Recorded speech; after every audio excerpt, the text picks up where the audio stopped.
नमस्कार मंडळी. नवरी मिळे हिटलरला मालिकेत काही दिवसांपूर्वी मोठा ट्विस्ट आला होता.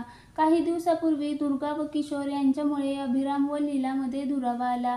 लीला जहागीरदारांचं घर सोडून पुन्हा तिच्या माहेरी गेलेली पाहायला मिळालं. परंतु सरोजनीची तब्येत बिघडल्याने अभिरामने लीलाला पुन्हा बोलावून घेतलं.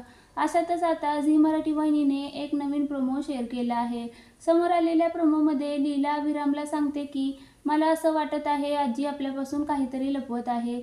यावर अभिराम म्हणतो, असं असेल तर आपल्याला तिच्याशी स्पष्ट बोलावं लागेल असं म्हणताना दिसत आहे. पुढे लीला म्हणते, आजी त्यांच्या मनामध्ये काय चाललंय ते सांगत नाही. मी त्यांच्या मागे त्यांच्या नकळत मंदिरात जाते. तेथे गेल्यावरच आपल्या प्रश्नांची उत्तरं मिळतील. आजी अभिरामपासून लीलापासून लपवत असलेलं गुपित त्यांना कळणार का? अंतराचं सत्य समजल्यानंतर अभिराम आणि लीलाची प्रतिक्रिया काय असेल? अंतराच्या येण्याने लीला अभिराममध्ये कायमचे दुरावले जातील का? हे पाहणं रंजक ठरेल. समोर आलेल्या प्रोमोखाली प्रेक्षकांनी कमेंट करत त्यांच्या प्रतिक्रिया दिल्या आहेत. या व्हिडिओखाली अंतरा दाखवायला लागल्यापासून आजी किती उदास आहे हे आम्हाला आवडत नाही. लीलाबरोबर त्या किती छान होत्या. त्या दोघींना बघायला आवडतं आम्हाला.